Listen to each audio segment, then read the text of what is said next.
Okay, everyone. We're here. We're going to go over problem 3-7 from chapter 3 in your textbook. Hope that's not too loud there. Let's see. How about that? Is it, okay. We're going to go over problem 3-7 from your textbook about the town of Bedford Falls. And I'm going to use Microsoft Excel here in what I hope is a good tool for eventually using for the Smithville application. As some of you may have already experienced, we have a lot of trouble with that application. And so I'm trying to kind of redevelop it inside of Excel. And I may put it to use now if there's some of you that have a lot of trouble getting your application to start.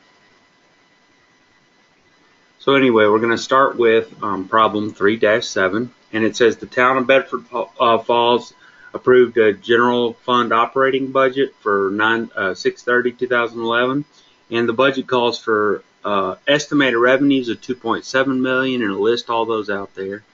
Fines and forfeits, $250 for governmental, intergovernmental transfers, and then the budget approved appropriations of $2.65 million, and it lists all the components of that. And the first part of the problem here is to record the operating budget. Okay, so in order to use this tool here, we're going to go with a there's little check figures out here to the side that you can do when you do a table. You just do a sum if, and you can sum it by the problem number, which is here.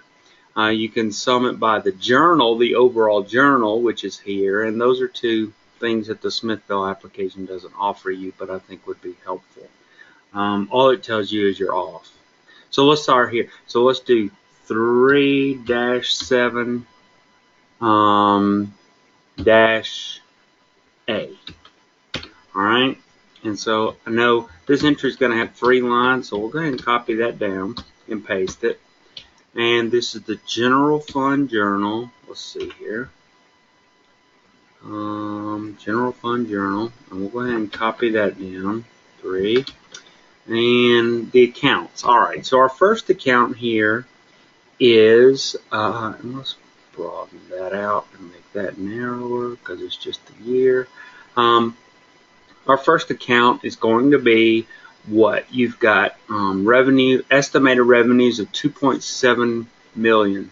Alright, and remember, when you're recording a budget, you are recording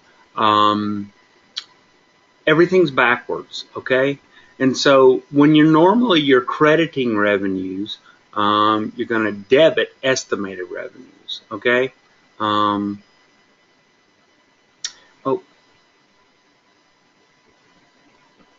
on one sec. Let me change this to 2011, 2012, 2013 for this purpose.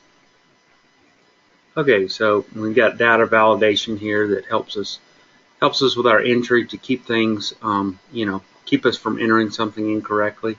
All right, so debits and credits, we've got $2.7 million of estimated revenues, and again, it's backwards because we're talking about budgetary entry.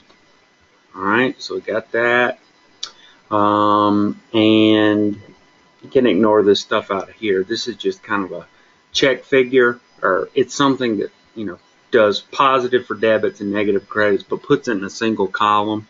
You'll find if you do any kind of accounting table, it will it'll make it easier. Even if you have a separate column for debits and credits, it'll make it easier to do a single column out to the right, where you are, as you see up here, taking the debit and subtracting the credit so that it's giving you a single column. You'll see that in a sec when I enter the credit.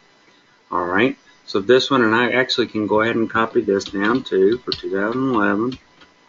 All right, and then we have a credit to appropriations for $2.65 million. Again, appropriations kind of like estimated expenses, just call it appropriations, just to make things confusing. So 2.650, and it's backwards from what you normally expect expenditures or expenses to be, which are normally have a debit balance. Okay, and here is where I forgot to do the appropriations account here. It's a budgetary. I might have to, this is one thing I might have to fix.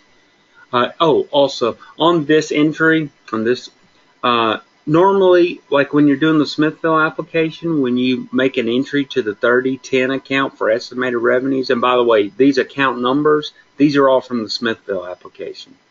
When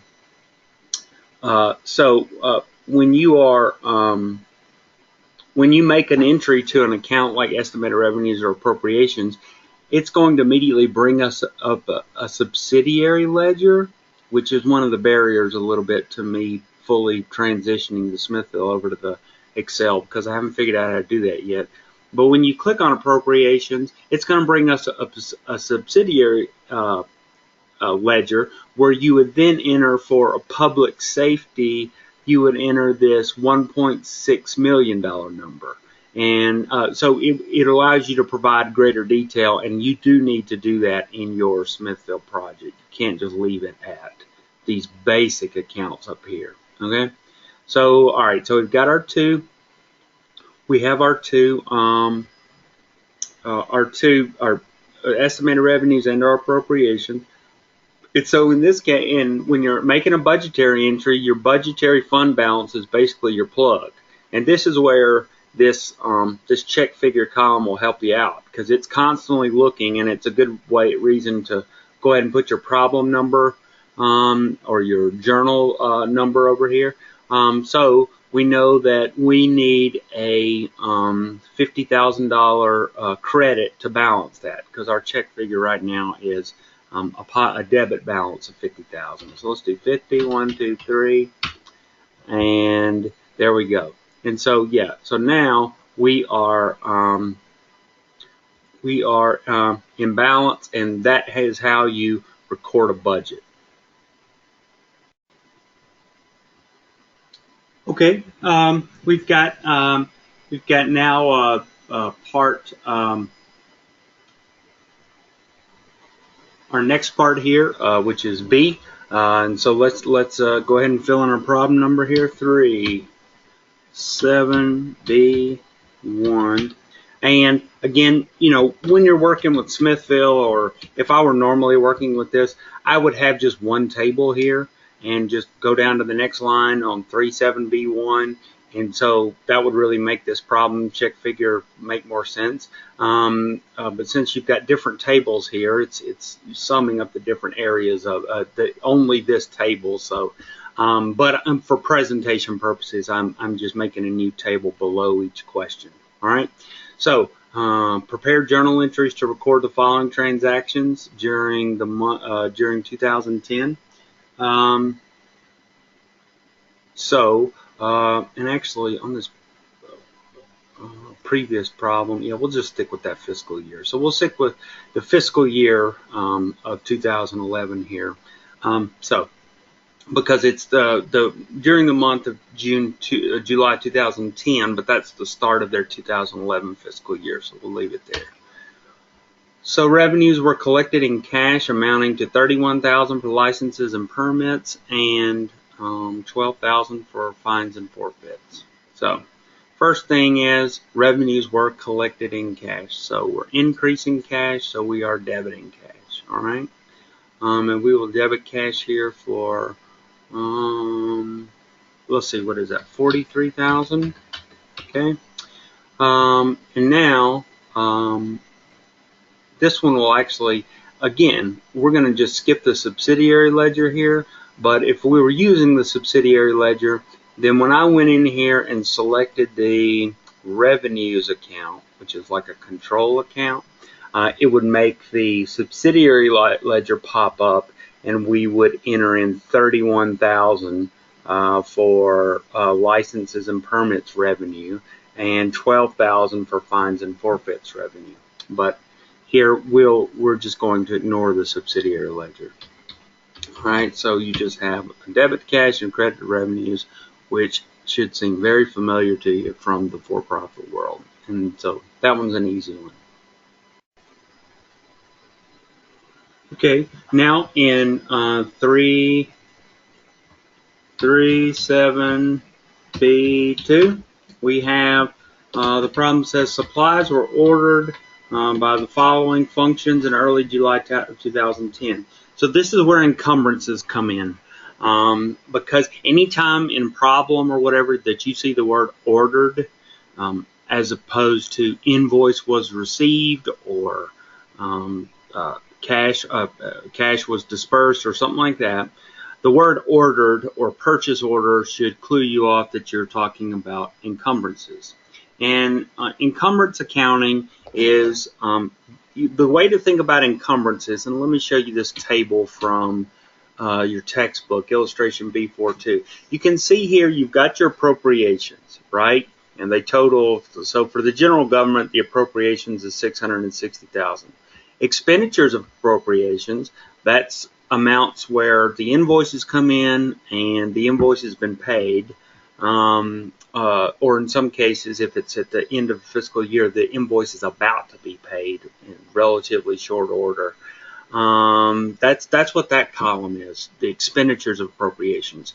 But you also need to, at any given time, know not just what amounts you have spent, or that you have that you have an expenditure for, an actual expenditure, but you also need to know what things you've ordered, an estimate of what things you've ordered, right?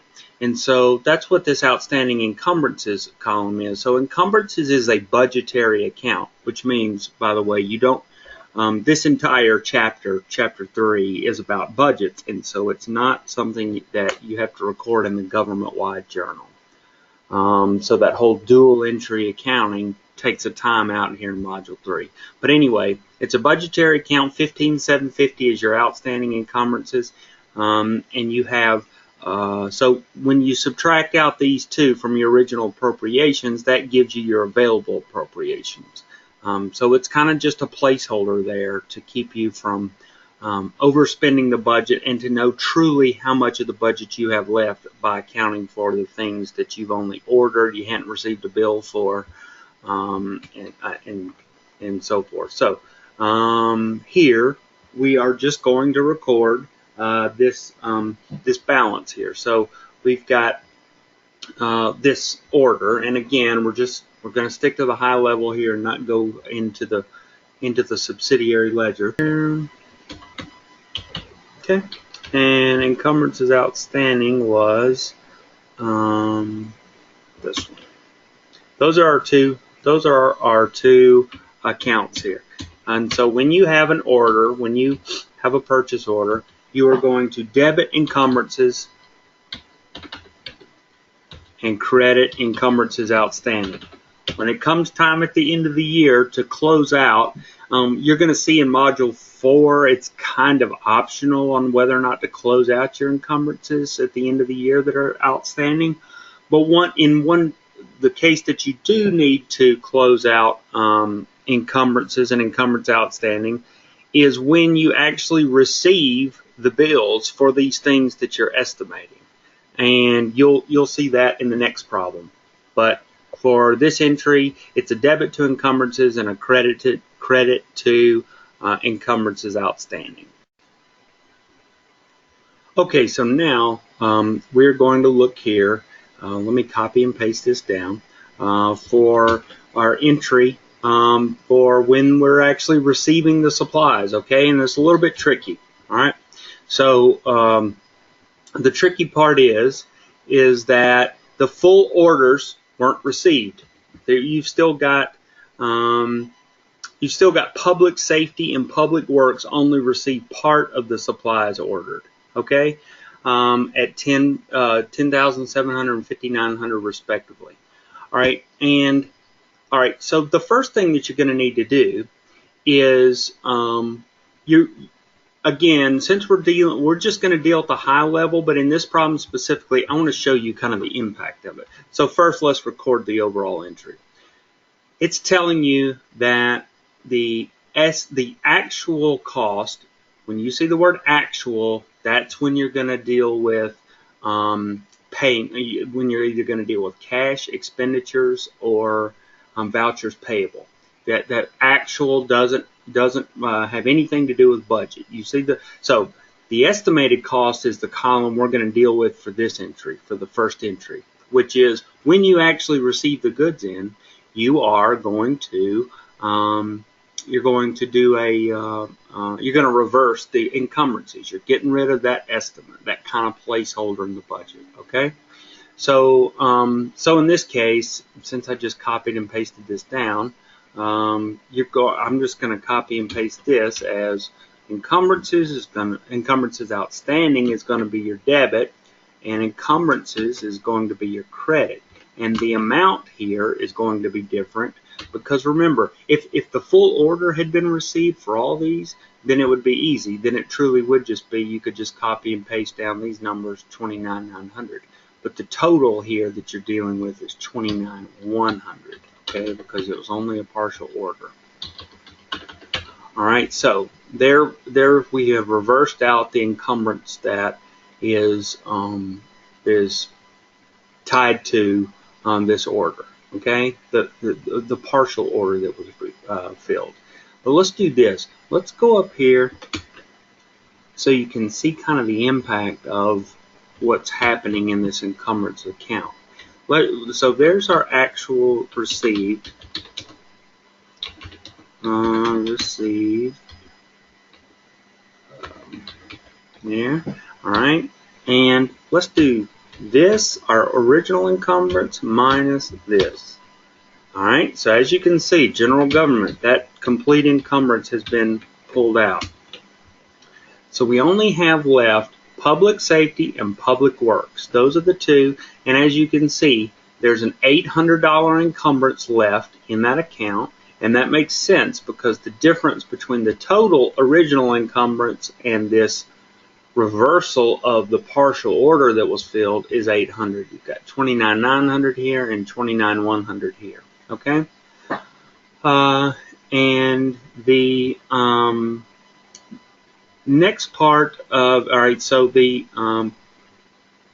next part of the problem says the supplies were received at the actual cost and were paid in cash. So the next part of the problem that we have to do is we need to do record the actual payment of the bills, okay? And so this is going to be an expenditures, a debit to expenditures for this amount above. And let's find expenditures. Here we go, 6010. So it's 29,100. 29,100 is going to be your credit to